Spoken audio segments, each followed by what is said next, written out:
नमस्कार, आप सभी का स्वागत है आपके इस YouTube channel AD chemical science पर। तो आज हम बात करने वाले हैं कि किसी भी कोऑर्डिनेट कंपाउंड में इफ़ेक्टिव एटॉमिक नंबर मतलब EAN नंबर कैसे निकालते हैं और ये किसने दिया था। तो पिछली क्लास में हमने ये बात करी थी कि ऑक्सीडेशन नंबर किसी कोऑर्डिनेट कंपाउंड में कैसे निकालते हैं। तो दो एग्जाम्पल करते हैं कि हाँ कैसे उसमें ऑक्सीडेशन नंबर कैलकुलेट की जाती है। फिर इसके बाद हम लोग इफ़ेक्टिव एटॉमिक नंबर पर आएंगे। तो दो एग्जाम्पल आपको हम देते हैं। पहला एग्जाम्पल है CrH2O का होल 6 और Cl3। एक इसमें आपको सेंट्रल मेटल एटम की ऑक्सीडेशन नंबर निकालनी है। क्या निकालना है? ऑक्सीडेशन नंबर किसकी? सेंट्रल मेटल एटम की। सेंट्रल मेटल एटम ये है क्रोमियम। इस कंपाउंड में कौन है सेंट्रल मेटल एटम? तो क्रोमियम है। और दूसरा आपको एक एग्जांपल ले लेते हैं COONO का होल 6 और इसका होल 3-। यहाँ पर इस कोबाल्ट की हमको ऑक्सीडेशन नंबर फाइंड करनी है। तो ये दोनों हम कर लेते हैं, जिससे हमारा रिवीजन हो जाएगा ऑक्सीडेशन नंबर निकालने का। और फिर हम अपनी बात कोऑर्डिनेशन नंबर में कंपाउंड में EAN नंबर कैसे कैलकुलेट करते हैं इस बात के लिए करना शुरू करते हैं।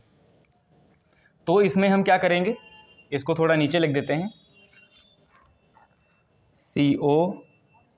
COONO का होल 6 और 3- दूसरा वाला। अब यहाँ पर देखिए, जिसकी हमको ऑक्सीडेशन नंबर निकालनी है उसकी जगह पर हम X पुट करते हैं, बीच में प्लस लगाते हैं।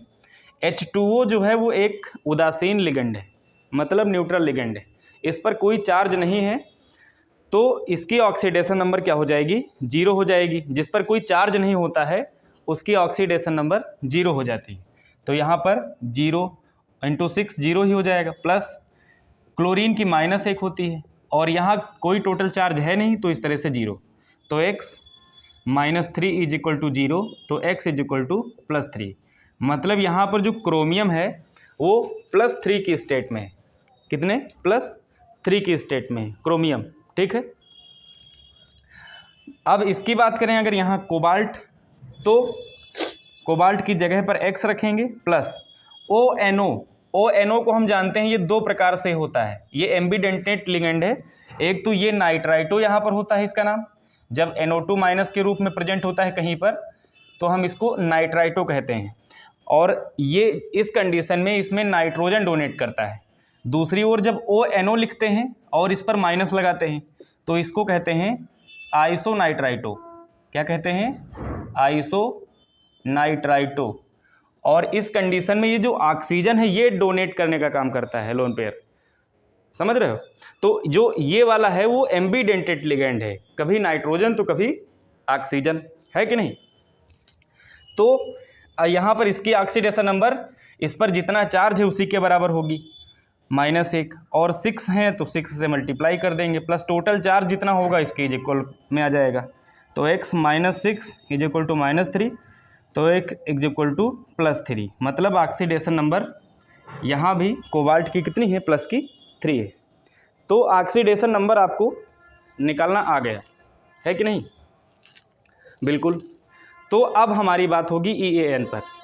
इफ़ेक्टिव एटॉमिक नंबर है क्या? सिजविक एक लोग थे, साइंटिस्ट थे, उन्होंने सबसे पहले इसको सजेस्ट किया है कि जो EAN नंबर होता है किसी भी कोऑर्डिनेशन कंपाउंड का, तो वो EAN नंबर उसकी स्टेबिलिटी को शो करता है। किसकी? किसी कोऑर्डिनेट कंपाउंड के। तो हम इसके बारे में कुछ 1-2 बातें हम लिख लेंगे। EAN इसका पूरा नाम है इफ़ेक्टिव एटॉमिक नंबर। ये बहुत इंपॉर्टेंट चीज़ है और इस निकालने के लिए आती भी है। या ऐसे कंपाउंड आपको दे दिया जाएगा और कहा जाएगा कि ये EAN रूल फॉलो करता है कि नहीं फॉलो करता है। ठीक है, कंपाउंड आपको दे दिया जाएगा और ये पूछ लिया जाएगा कि क्या ये कंपाउंड EAN रूल फॉलो करता है कि नहीं करता है। या दो कंपाउंड आपको दे दिए जाएंगे और उसमें ये कह दिया जाएगा कि इसमें कौन ज़्यादा स्थायी है कौन कम स्थायी है। तो EAN नंबर जो है वो सबसे पहली बात किसी भी उप सहसंयोजी यौगिक के स्थायित्व को शो करता है, स्थायित्व को दिखाता है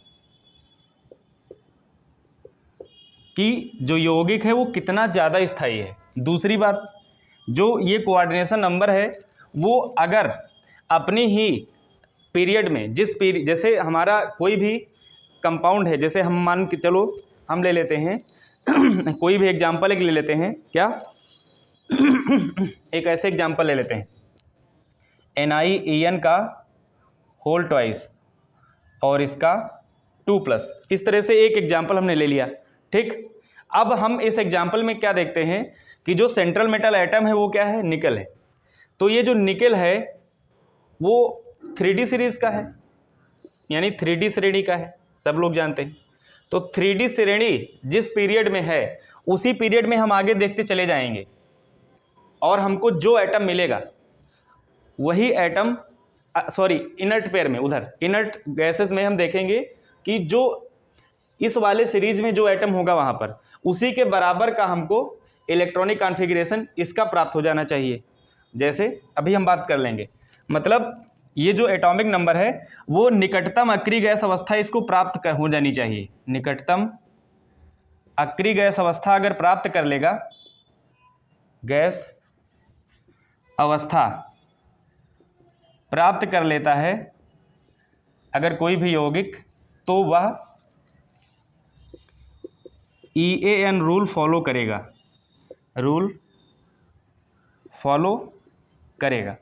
ये मतलब है अगर वो निकटतम अक्रिय गैस अवस्था प्राप्त कर लेता है तो वो EAN रूल फॉलो करेगा। अब बात आती है कि EAN रूल फॉलो करने के लिए हमारे पास ट्रिक क्या है कि EAN नंबर हम कैसे निकालते हैं। ठीक है, तो इसके लिए हम एक फार्मूला लिख लेते हैं।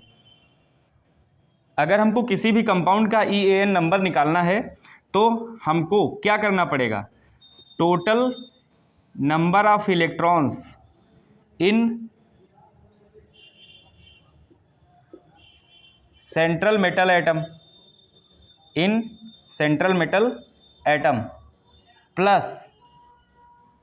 प्लस 2 इंटू डेंटिस, या तो इसको ऐसे इलेक्ट्रॉन्स डोनेटेड बाय लिगेंड। ये हमारा एक छोटा सा फार्मूला है जिसके थ्रू हम किसी भी कोऑर्डिनेट कंपाउंड में कितने एटम हैं, कितने इलेक्ट्रॉन्स हैं वो हम कैलकुलेट कर लेते हैं, इफेक्टिव एटॉमिक नंबर कैलकुलेट कर लेते हैं। अब जैसे हम इसी एग्जांपल की बात कर लें, NiEN का होल ट्वाइस, इसका 2+, इस तरह से हमारे पास है। ये वाला एग्जांपल हमने लिख लिया। अब यहाँ पर देखते हैं कि हम निकल का एटॉमिक नंबर कितना होता है। निकल का एटॉमिक नंबर कितना होता है, तो निकल का एटॉमिक नंबर होता है 28। कितना होता है, 28, सब लोग जानते हैं। तो 20, अब यहाँ पर इसकी ऑक्सीडेशन नंबर हमने निकाली नहीं है, लेकिन ये +2 होगी। तो +2 होगी मतलब इसने 2 इलेक्ट्रॉन त्याग दिए हैं, तो इसका रियल में 28 होता है। लेकिन अभी इस समय कितना एटॉमिक नंबर है, 26, मतलब इसमें इलेक्ट्रॉनों की संख्या कितनी है, 26। तो इसका EAN निकालेंगे तो 26 इलेक्ट्रॉन इसमें, प्लस एथिलीन डाइअमीन, ये कितने इसमें, ये कैसा है तो बाइडेंटेड लिगेंड है, तो इसमें 2 डोनेट करेंगे एटम, 2 एटम डोनेट करने वाले होंगे। तो एक एटम 2 इलेक्ट्रॉन डोनेट करेगा, तो दो एटम 2 इलेक्ट्रॉन डोनेट करेंगे, तो इसका मतलब है टोटल ये 4, तो ये 26 और प्लस ये मतलब 30, ये 30 आ गया। मतलब ये क्या कर रहा है, ये रूल फॉलो नहीं कर रहा है, EAN रूल फॉलो नहीं कर रहा है। मतलब यहाँ 36 आना चाहिए था, लेकिन क्या आया, 30 आया। तो इसका मतलब ये EAN रूल फॉलो नहीं कर रहा है। हम यहाँ पर क्या देखेंगे, जितना भी सेंट्रल मेटल एटम है, सेंट्रल मेटल एटम में जितना इलेक्ट्रॉन होगा ऑक्सीडेशन के आफ्टर, ऑक्सीडेशन करेगा इलेक्ट्रॉन त्याग देगा, तो इसके पश्चात जितना इलेक्ट्रॉन उसमें बचेगा वो total number of electron plus जो लिगेंड डोनेट कर रहे हैं इलेक्ट्रॉन, वो उसका क्या हो जाएगा, इफेक्टिव एटॉमिक नंबर के इज इक्वल हो जाएगा। बात समझ में आई? चलो ठीक है, तो आपको शायद समझ में आ रहा होगा। अभी एक एग्जाम्पल और करते हैं, इसको हटा देते हैं। चलिए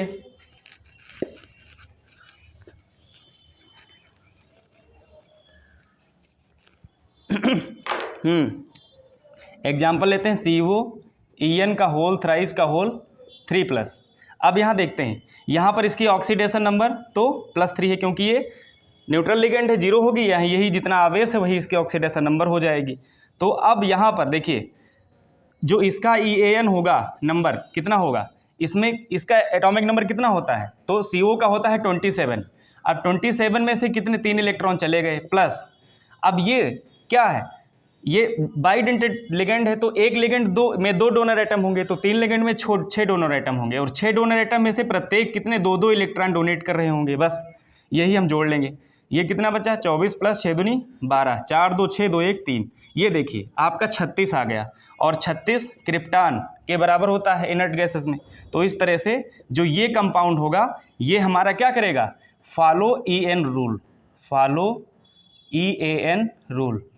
तो दोस्तों आप लोगों को ये समझ में आ गया कि इफेक्टिव एटॉमिक नंबर कैसे होता है, और जितना इफेक्टिव एटॉमिक नंबर अगर जिसका एक्यूरेट आ जाएगा इनर्ट गैसेस के हिसाब से अपने पीरियड में जो गैस है जिस 3D 4D 5D में, तो उसी हिसाब से उसका आता है EAN, और इस तरह से अगर आ जाएगा तो वो स्टेबल है, नहीं आएगा तो स्टेबल नहीं है। तो थैंक यू क्लास।